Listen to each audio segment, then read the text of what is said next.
ঈমান, ইবাদত, মুআমালাত, মুআশারাত, আখলাকিয়াত। ঈমান এক নম্বর কি? সহিহ ঈমান, শিরিক মুক্ত, কুফর মুক্ত ঈমান। 2 নম্বর কোরআন সুন্নাহর আলোকে ইবাদত। 3 নম্বর হালাল রুজি, হালাল আয়, ইসলামী অর্থনীতি। 2 নম্বর আদাবে মুআশারাত, আচার ব্যবহার সুন্দর করা, মা বাবার সাথে আচার ব্যবহার, স্বামী স্ত্রী একজন আর একজনের সাথে আচার ব্যবহার, ভাই বোনের মধ্যে আচার ব্যবহার সুন্দর করা, প্রতিবেশীর সঙ্গে আচার ব্যবহার সুন্দর করা, অধীনস্থদের সাথে আচার ব্যবহার সুন্দর করা, সহকর্মীদের সাথে আচার ব্যবহার সুন্দর করা, দায়িত্বশীল হলে অধীনস্থ যারা আছে তাদের হক আদায় করা, ইনসাফ করা, জুলুম না করা, যার যা হক পুরোপুরি আদায় করে দেওয়া। এটা হলো 4 নম্বর। 5 নম্বর গুণামুক্ত জীবন গঠন করা, আখলাককে সুন্দর করা। 5 নম্বর কি বলেন? জোরে বলেন। 5 নম্বর গুণামুক্ত জীবন গঠন করা। যত ধরনের পাপ আছে, গুনাহ আছে, প্রকাশ্য গুনাহ, অপ্রকাশ্য গুনাহ। প্রকাশ্য গুনাহ যেমন চোখ দিয়ে গুনাহ করা, পুরুষে পর নারীর দিকে কুদৃষ্টি করা, নারী হয়ে পর পুরুষের দিকে কুদৃষ্টি করা, চোখের গুনাহ। জিহ্বার গুনাহ, মিথ্যা, গীবত, অশ্লীল কথা, মানুষের মনে আঘাত দেওয়া, কথা বলা, এগুলো জবানের গুনাহ, এগুলো করা যাবে না। বোঝেন না কথা? যত গুনাহ আছে, দাড়ি কাটা, দাড়ি ছাটা, এক মুষ্টির কম দাড়ি কাটা ছাটা, উভয়টা গুনাহ জারিয়া। জারিয়া বোঝেন? কন্টিনিউ। ঘুমাইলেও গুনাহ হয়, শ্বাসে শ্বাসে গুনাহ হয়, নামাজ পড়ছে, নামাজের সব হচ্ছে, কিন্তু গুনাহ জারি আছে। দাড়ি কমপক্ষে এক মুষ্টি রাখাও ওয়াজিব। এক মুষ্টি হওয়ার আগে দাড়ি কাটা ছাটা যাবে না। প্যারা হাদিরিন, এইভাবে যত হারাম আছে হারাম বর্জন করা। এরপরে অন্তরের গুনাহ, অহংকার, বদরাগ, হিংসা, বিদ্বেষ, কুচিন্তা, কুধারণা, রিয়া, লোক দেখানো আমল, অন্তরের কঠোরতা। এর পরিবর্তে অন্তরে স্নেহ মমতা আনয়ন করা, অন্তরে দয়া আনয়ন করা, অন্তরের ভিতরে কোমলতা, ধৈর্য, সহ্য ক্ষমতা আনয়ন করা, অন্তরের ভিতরে নমনীয়তা, নিজেকে ছোট জ্ঞান করা, অহংকার না করা। এইগুলো হলো অন্তরের আমল। অন্তরের গুনাহ দূর করে, অন্তরকে পাকসাফ করে, অন্তরের ভিতরে কিছু সৎ গুণাবলী এটা সেট করা, ফিট করা। এই সামগ্রিকভাবে 5 বিষয়ের নাম ইসলাম। সুবহানাল্লাহ বলেন। ইসলাম কয় বিভাগের নাম? 1 নম্বর ঈমান,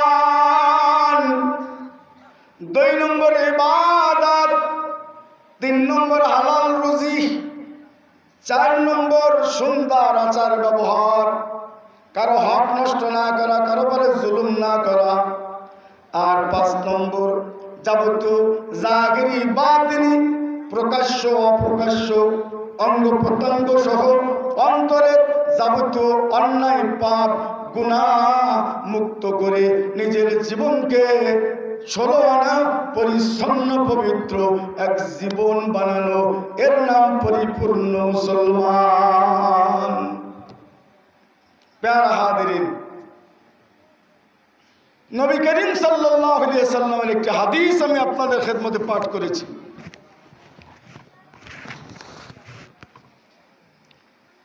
নবীজি সাল্লাল্লাহু আলাইহি ওয়াসাল্লাম হাদিস শরীফে বলেন, 4টে কাজ করো তুমি সহজে জান্নাতে যাবে। কয়টা কাজ? জোরে বলেন, কয়টা? 4টা। আপনারা আছেন তো? প্যারা হাদিরিন, 1 নম্বর আফসুস সালাম, তোমরা বেশি বেশি সালাম দিবে।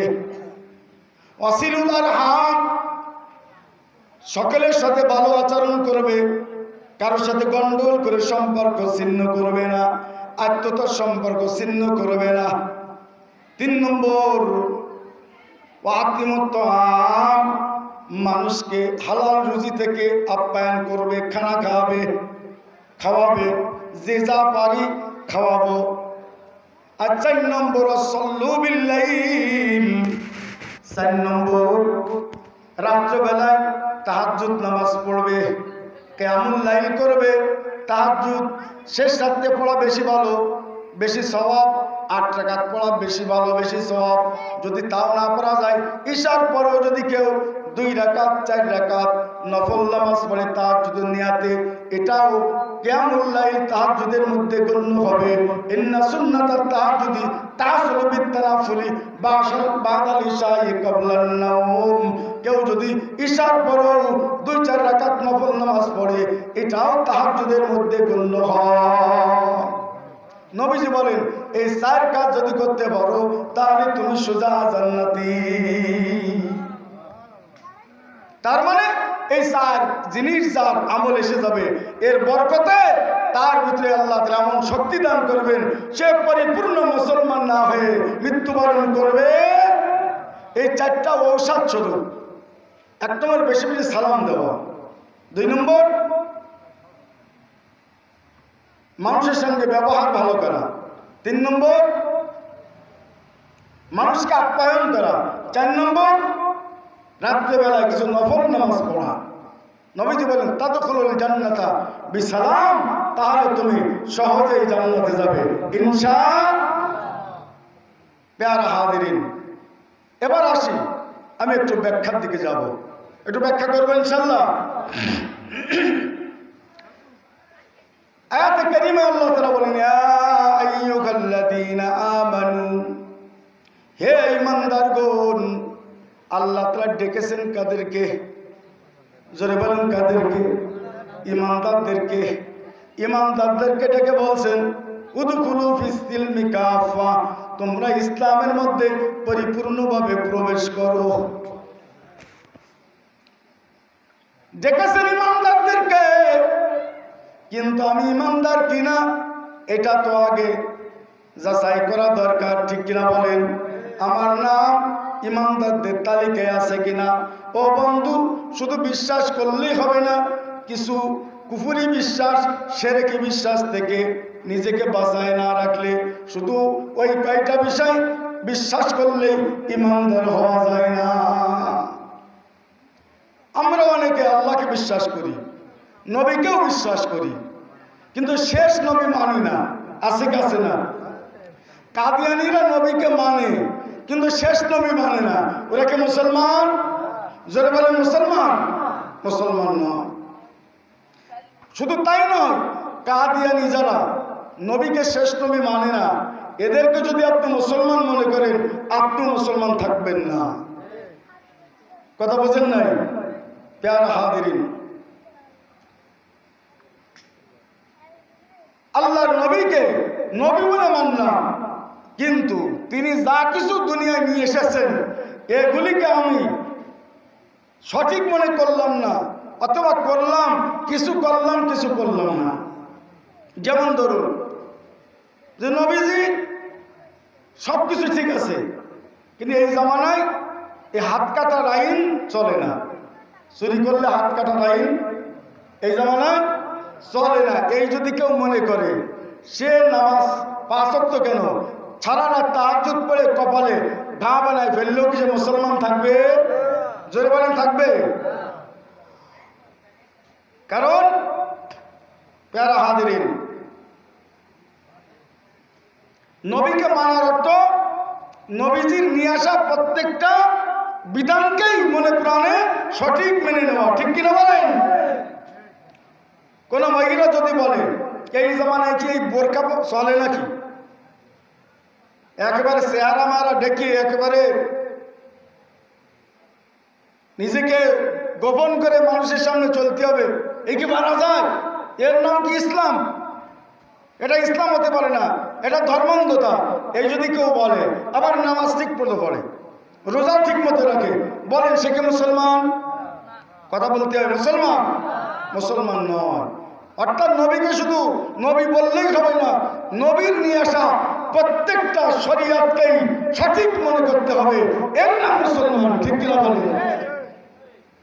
কেউ যদি বলে সব ঠিক আছে, এই জমানায়, এই মডার্ন জমানায়, আধুনিক জমানায় আমাদের আধুনিকতার সাথে একটু গা ভাসাতে হবে। এই জমানায় ইসলামী রাষ্ট্রবিধান এটা চলে না, এটা ওই কালে চলতো, এই জমানায় চলে না। এটা যদি কেউ বিশ্বাস করে, এটা যদি কেউ দাবি করে, এটা যদি কেউ প্রচার করে, সে কি মুসলমান থাকবে? প্যারা হাদিরিন, এর নাম হলো ইমামকে যাচাই বাছাই করা। অনেকে আছে, অনেক মহিলা আছে, তারা নামাজ পড়ে, সব কিছু করে, রোজা রাখে, কোরআন তেলাওয়াত করে, কিন্তু তাদের দাবি যে ইসলাম আমাদেরকে ঠকিয়েছে। কেন? ভাইকে দিয়েছে ডবল, আমি বোন আমাকে অর্ধেক দিয়েছে। কথা কয় না? এটা যদি কেউ মনে করে, সে কি মুসলমান থাকবে? জোরে বলতে হবে, মুসলমান থাকবে। তাহলে নবীকে শুধু নবী মানলেই হবে না, কোরআনকে বিশ্বাস করলেই হবে না। কোরআন এবং নবীর সুন্নাতের প্রত্যেকটি বিধানকে সঠিক, শুধু না শতভাগ সঠিক এবং শতভাগ এটা নির্ভুল, এটাই মানতে হবে, এটাই বিশ্বাস করতে হবে, নইলে মুসলমান থাকা যাবে? প্যারা হাদিরিন, অনেকে নামাজ পড়ে, রোজা রাখে, সব কিছু করে, কিন্তু রাজনীতিতে যে সেকুলারিজম বিশ্বাস করে। কি করে? সেকুলারিজম, ধর্ম নিরপেক্ষ মতবাদ। ধর্ম নিরপেক্ষতার তিনটি অর্থ আছে। কয়টা? তিনটি। এক নম্বর, রাষ্ট্রে কোনো ধর্ম চলবে না। নাউজুবিল্লাহ বলেন। তার মানে কি? যারা এই কথার প্রবক্তা, খ্রিস্টান বলেন, ইহুদি বলেন, হিন্দু বলেন, বৌদ্ধ বলেন, আই ক্যান চ্যালেঞ্জ, তাদের ধর্মে রাষ্ট্রনীতি নাই, তাদের ধর্মে অর্থনীতি নাই, হিন্দু ধর্মে নাই, খ্রিস্টান ধর্মে নাই, বৌদ্ধ ধর্মে নাই। এই জন্যই তারা বলে ইসলামে যেহেতু সব বিধান আছে, এই জন্যই তারা লজ্জায় পড়ে বলে রাষ্ট্রে, রাষ্ট্রনীতিতে ধর্ম চলবে না, রাষ্ট্রনীতিতে মানব রচিত মতবাদ বাস্তবায়ন করতে হবে। আমার কথা বুঝেন নাই মনে হয়? আপনারা খুব ভালো করে বুঝবেন। আমরা প্রত্যেক ধর্ম নিয়েই গবেষণা করি, প্রত্যেক ধর্মের বিষয়ে আমাদের পড়াশোনা আছে। হিন্দু ধর্মে রাষ্ট্রনীতি নাই, অর্থনীতি নাই, খ্রিস্টান ধর্মে রাষ্ট্রনীতি নাই, অর্থনীতি নাই, ইহুদি ধর্মে রাষ্ট্রনীতি নাই, অর্থনীতি নাই, বৌদ্ধ ধর্মে রাষ্ট্রনীতি নাই, অর্থনীতি নাই। কিন্তু যদি এই 2026 সালে আগামীতে নির্বাচন হয়, ইসলামপন্থীরা ক্ষমতায় যায়, তাহলে কোরআন সুন্নাহের আলোকে সুন্দর একটি রাষ্ট্র ব্যবস্থা, শাসননীতি যেমন কায়েম করতে পারবে, তদ্রূপ সফল একটি অর্থনৈতিক বাজেট তারা প্রণয়ন করতে পারবে। ইসলামের আলোকে কোন আদর্শ, কোন ইজম, কোন আমেরিকা, কোন রাশিয়া, চীন, ভারতের কাছে বিধান, পরামর্শ হাওলাত দেওয়া লাগবে না, ঋণ করা লাগবে না, পরামর্শ গ্রহণ করা লাগবে না। ইসলামের ভিতরে যা আছে সেই আলোকে এমন একটি অর্থনৈতিক বাজেট পরিবেশন করতে পারবে, প্রণয়ন করতে পারবে, রাষ্ট্রনীতি প্রণয়ন করতে পারবে, যার আলোকে দেশটা পূর্বের তুলনায় শতভাগ বেশি সুন্দর এবং সফলভাবে চলবে। এর নাম হলো Islam is the complete code of life. প্যারা হাদিরিন, এইটা অনেকে মুসলমান বোঝে না। এই জন্যই সেকুলারিজম, এই জন্যই ন্যাশনালিজম, এই জন্যই সোশ্যালিজম, এই জন্যই ডেমোক্রেসি। প্যারা হাদিরিন, ধর্ম নিরপেক্ষ মতবাদ, সমাজতন্ত্র, মার্ক্সবাদী, লেনিনবাদী, মাওবাদী যত তন্ত্র মন্ত্র আছে, জাতীয়তাবাদ, কোন মতবাদ একজন মুসলমান ইসলামবাদ দিয়ে গ্রহণ করতে পারে? অনেক মুসলমান আছে নামাজ পড়ে কিন্তু রাজনীতি করে জাতীয়তাবাদ। আছে কিনা? মানে রাষ্ট্র চলবে জাতীয়তাবাদের ভিত্তিতে। জাতীয়তাবাদ আবার কি?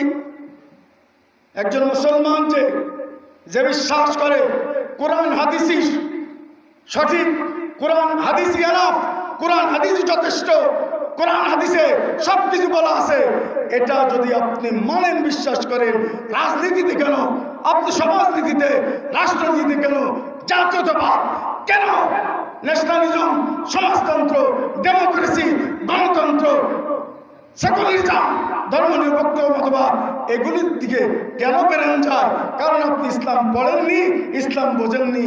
আপনি যে একটা গর্বিত মুসলিম সন্তান, Islam is the complete code of life, পরিপূর্ণ জীবন বিধান ইসলামে দেওয়া আছে।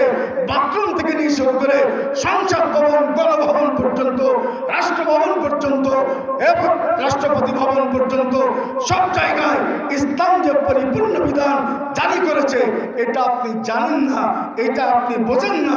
এজন্যই ইসলাম বাদ দিয়ে, আল্লাহ বাদ দিয়ে, কোরআন বাদ দিয়ে, নবী বাদ দিয়ে, হাদিস সুন্নাত বাদ দিয়ে আপনি সব ইজমতন্ত্র আর মন্ত্রের দিকে ধাবিত হন। প্যারা হাদিরিন, এই জন্য আমাদেরকে এই মাদ্রাসামুখী হতে হবে, ইলম শিখতে হবে। এই মাদ্রাসাগুলোতেই ইসলামের পরিপূর্ণ রূপরেখা নকশা পড়ানো হয়, ঠিক কিনা বলেন? এই মাদ্রাসাগুলো জীবিত রাখার দরকার আছে কাছে না? জোরে বলেন, আছে কাছে না? কোরআন শুধু পড়া শিখলে হবে না, কোরআন শুধু মুখস্থ করলে হবে না, কোরআনের অর্থ বুঝতে হবে, কোরআনের মর্ম বুঝতে হবে, হাদিস পড়তে হবে, ফিকহ পড়তে হবে, শরীয়তের প্রতিটি ফরজ, প্রতিটি ওয়াজিব, প্রতিটি সুন্নাত, প্রতিটি মুস্তাহাব, প্রতিটি হারাম, প্রতিটি মাকরুহ, প্রতিটি জায়েজ, হালাল হারাম সামগ্রিক বিধান আমাকে শিখতে হবে।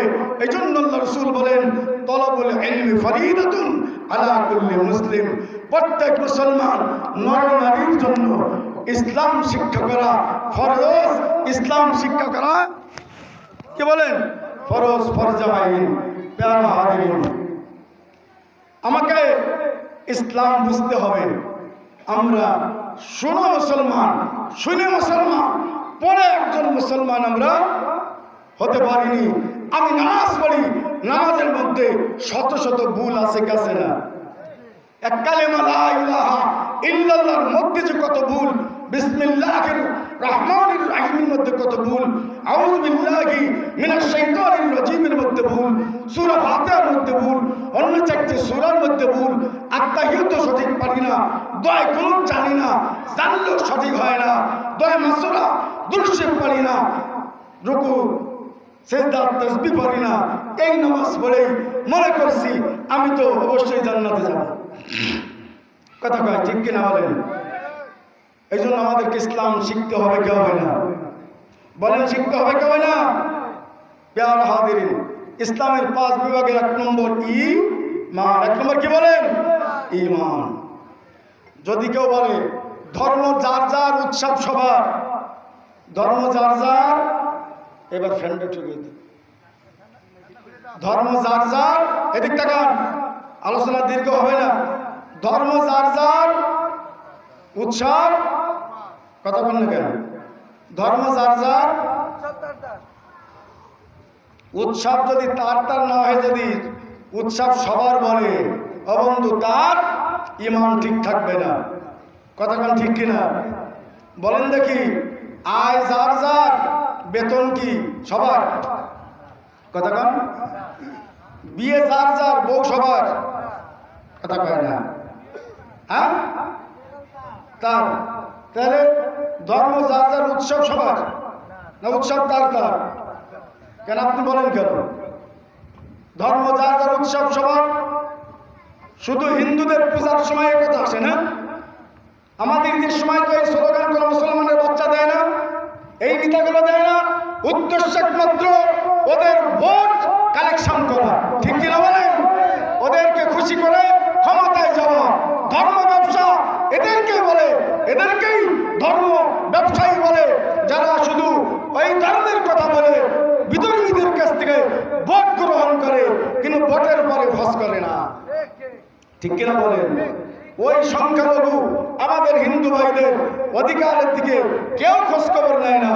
কিন্তু ইসলাম যদি কায়েম হয় রাষ্ট্রে, ইনশাআল্লাহ এই নতুন বাংলাদেশে অন্তর্বর্তীকালীন এই সরকারের আমলে 5ই আগস্টের পরে মাদ্রাসার ছাত্ররা যেভাবে আমাদের হিন্দু ভাইদের মন্দিরগুলো পাহারা দিয়েছে, যেন অন্যরা আক্রমণ করে মুসলমানদেরকে দোষ দিতে না পারে, ইনশাআল্লাহ আগামীর বাংলাদেশ ইসলামের বাংলাদেশ যদি হয়, সংখ্যালঘুদের জন্য পুলিশ লাগবে না, প্রত্যেক মুসলমান তাদের পাহারাদার হয়ে যাবে, ঠিক কিনা বলেন? এর অর্থ এই না ওখানে পূজা দেখতে যাবেন আর ওই প্রসাদ খাবেন। পূজা দেখার জন্য যদি যান, প্রসাদ যদি খান, তাহলে আপনার নামাজ শেষ, রোজা শেষ, ইবাদত বন্দেগী, ঈমান সব বরবাদ। ওখানে যে নমো নমো নমো পড়া যাবে না। কথা বুঝেন না? ওদের ধর্ম তারা পালন করবে, তাদের ধর্ম ইসলামের আলোকে, ইসলামী একমাত্র জীবন বিধান। ইন্নাদ-দীনা ইনদাল্লাহিল ইসলাম, আল্লাহর কাছে ইসলাম বাদে আর কোনো দিন নাই, আর কোনো ধর্ম নাই। কথা বলেন ঠিক কিনা? প্যারা হাজিরিন, এজন্য আমাদের ঈমানকে যেমন খাঁটি করতে হবে, আমাদের ঈমানকে তদ্রূপভাবে আমাদের পরিচ্ছন্ন রাখতে হবে। কোনো প্রকার কুফরি, কোনো প্রকার শিরকি বিশ্বাস যেন আমাদের ঈমানকে নষ্ট করে দিতে না পারে।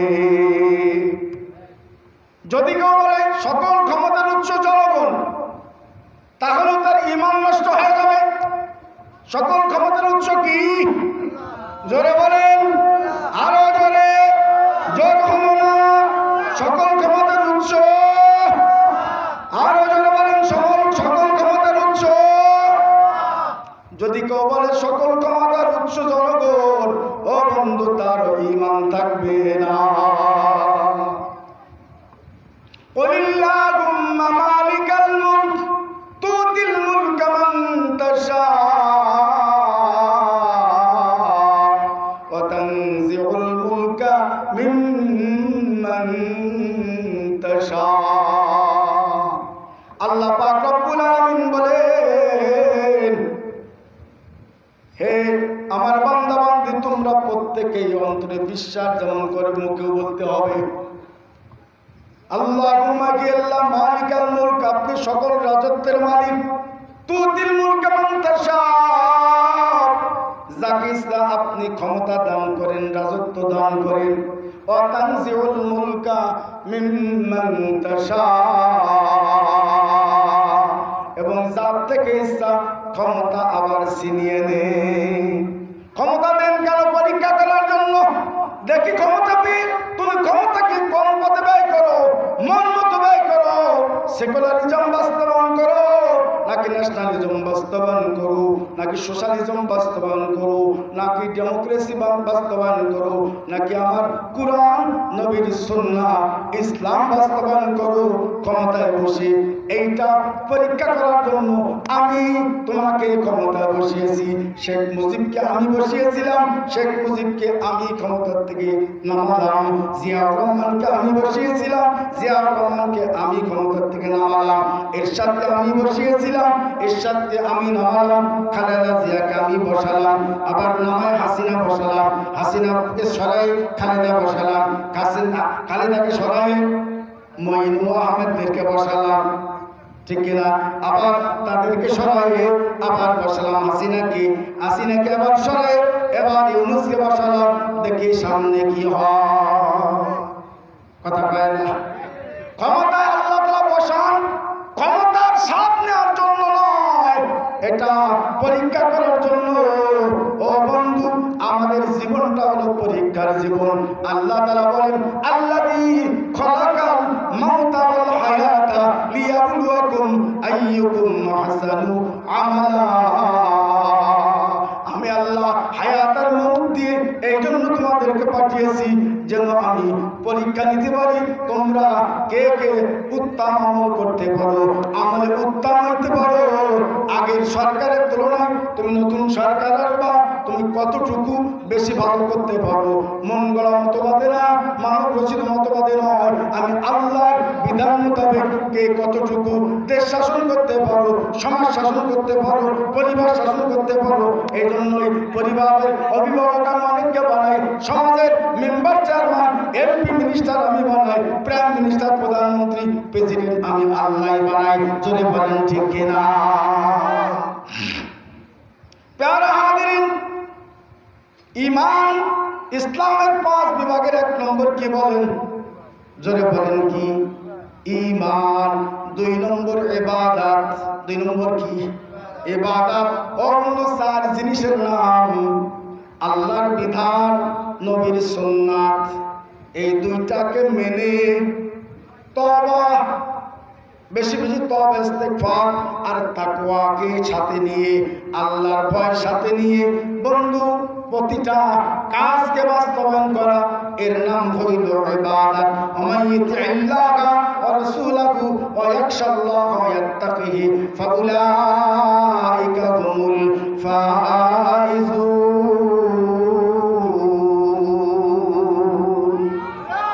আল্লাহ তাআলা বলেন, তোমার জীবন যদি 4 গুণে গুণান্বিত হয়, আমি আল্লাহর বিধান, আমার নবীর সুন্নাতের বিধান, আর বেশি বেশি তওবা ইস্তেগফার, আর আমি আল্লাহর ভয় তাকওয়া, এই তাকওয়া আর তওবা ইস্তেগফার আর কোরআনের বিধান, আল্লাহর বিধান, নবীর সুন্নাতের বিধান, এই কয়টাকে সমন্বয় করে যদি তোমার জীবনকে চালাও, যদি ঘুমাও 4 তরিকা নিয়ে, 4 গুণ নিয়ে, তোমার এই ঘুমটাও ইবাদত হবে।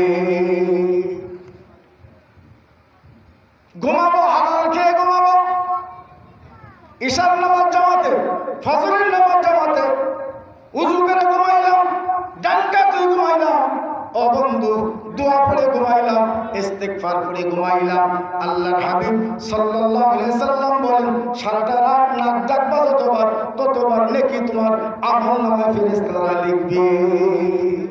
যতটা শ্বাস প্রশ্বাস তুমি ঘুমের করে নিবে আর বের করবে, প্রতিটা শ্বাস প্রশ্বাস তোমার ইবাদত বানায় দেওয়া হবে।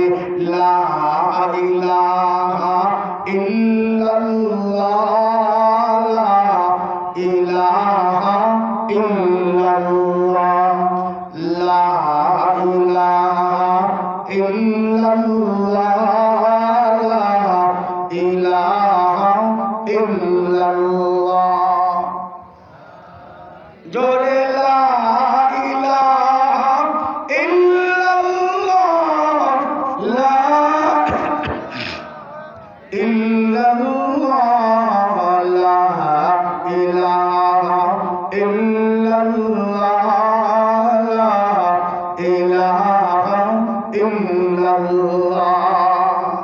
প্যারা হাজিরিন, যখন খানা খাবো, যখন পানি পান করবো, তখন ওই 4টা আল্লাহর বিধান, নবীর তরিকায় খাবো পান করবো, ঠিক কিনা বলেন? তবে ইস্তেগফারের সাথে খাবো পান করবো। সেটা কেমনে বন্ধু? আমাদের মাশায়েখরা বলেন যে আমার সামনে যে খাবার আসছে, খাবার দিক তাকায় বলবো, আল্লাহ কত সুন্দর সুস্বাদু খাবার আমার সামনে আপনি আনছেন। আল্লাহ আমার আমল তো এই খানার তুলনায় একেবারে খারাপ। আমার আমলের জীবন এই খানার তুলনায় কত নিম্নমানের, অথচ আমার নিম্নমানের এই জীবনের তুলনায় আমার সামনে কত দামি দামি খাবার আপনি পেশ করছেন। এই জন্য ইস্তেগফার করতে থাকবে। আল্লাহ এত গুনাহ এত পাপ জীবনে করলাম, তারপর তো আমার রিজিক আপনি বন্ধ করে দিলেন না। জোরে বলেন ঠিক কিনা? যদি একদিন আমার ভাবি একটু রান্না করতে গিয়ে ঝাল বেশি দিয়ে দেয় বা কম দেয়, লবণ বেশি দিয়ে দেয় কম দেয়, রাগারাগি করবো না, বরং এইটা মনে মনে বলবো, হায় আমার আমল তো এর চেয়েও খারাপ। কথা কয় না? পোশাক পরিধান করবে 4 গুণ, পেশাব পায়খানা করবে 4 গুণ। পেশাব পায়খানা যাওয়ার আগে দোয়া পড়বো, বাম পা দিয়ে ঢুকবো, ডান পা দিয়ে বের হবো, দোয়া পড়বো, গুফরানাকা আলহামদুলিল্লাহিল্লাযী আযহাবা আন্নিল আযা ওয়া আফানি। ও বন্ধু, কি দোয়া পড়লাম? গুফরানাকা, আল্লাহ আপনার কাছে আমি ক্ষমা চাই। গুফরানাকা, আপনার কাছে ক্ষমা চাই। বাথরুম ছেড়ে কি বলছে? কথা কন, আপনার কাছে ক্ষমা চাই। আল্লাহু আকবার বলেন। কেন? আল্লাহ পেশাব পায়খানার চাপ কত কঠিন চাপ, এই চাপ আপনি আমার থেকে কষ্ট দূর করে দিয়েছেন। আলহামদুলিল্লাহ বলেন, জোরে বলেন আলহামদুলিল্লাহ। এই কষ্ট কে দূর করেন? লং জার্নি বাসে থাকলে সকালবেলা যে বাথরুম চাপে, গাড়ি যদি ঠিক মতো না দাঁড়ায়, বাথরুম করায় না নেয়, বাথরুমের চাপ যে কত বড় চাপ, কত কষ্টকর, ওই ভুক্তভোগী ছাড়া আর কেউ বুঝতে পারবে না। কথাটা ঠিক কিনা? বন্ধু, বাথরুম সেরে এই জন্য নবীজি শিখাচ্ছেন গুফরানাকা, আল্লাহ আপনার কাছে ক্ষমা চাইতেছি। আল্লাহু আকবার বলেন। আলহামদুলিল্লাহিল্লাযী, সকল প্রশংসা আল্লাহর জন্য, আল্লাযী যিনি আযহাবা দূর করে দিয়েছেন, আন্নি আমার থেকে, আযা কষ্ট, আফানি এবং শান্তি দান করেছে। আল্লাহু আকবার, আল্লাহু আকবার। প্যারা হাজিরিন, যত কাজ করবে ব্যবসা বাণিজ্য এই 4 গুণ, আল্লাহর বিধান নবীর তরিকা জেনে ব্যবসা বাণিজ্য করব, ভুল ত্রুটির জন্য ইস্তেগফার করব, আল্লাহর ভয় নিয়ে যদি ব্যবসা করি ওজনে কোনোদিন ফাঁকি দিতে পারবো না। 2 নম্বর মাল 1 নম্বর বলে চালাইতে পারবো। কতক্ষণ ঠিক কিনা? নবীজি বলেন আত-তাজিরুস সাদুকুল আমিন মান নাবিয়্যিন ওয়াস-সিদ্দিকিন ওয়াশ-শুহাদা। ও বন্ধু, যারা আল্লাহকে ভয় করে নবীর তরিকায় যায়, সততার সাথে বিশ্বাসতার সাথে ব্যবসা করবে, তাদের হাসর হবে নবীদের সাথে, তাদের হাসর হবে সিদ্দিকিনদের সাথে, তাদের হাসর হবে শহীদদের সাথে। সুবহানাল্লাহ। প্যারা হাজিরিন, ইসলাম শুধু নামাজ পড়ার নাম না, ইসলাম শুধু রোজা রাখার নাম না। আমার চুল কেমনে রাখবো, দাড়ি কেমনে রাখবো, নখ কেমনে কাটবো, এখানেও ইসলাম তার বিধান রেখেছে। সুবহানাল্লাহ বলেন। ঘরে ঢুকবো কেমনে, ডান পা দিয়ে ঢুকবো, বের হবো কেমনে, বাম পা দিয়ে বের হবো, ঘরে ঢুকার সময় দোয়া পড়বো, বের হওয়ার সময় দোয়া পড়বো, এখানেও ইসলাম আছে। সুবহানাল্লাহ বলেন। জুতা পাই দেবো ডান পা আগে, করবো বাম পা আগে, এখানেও ইসলাম আছে। জুতা পাই দেওয়ার সময় কি পড়বো, খোলার সময় কি পড়বো, এখানেও ইসলাম দোয়া শিক্ষা দিছে। এটাও ইবাদত। আলহামদুলিল্লাহ বলেন। অনেকে বলে খালি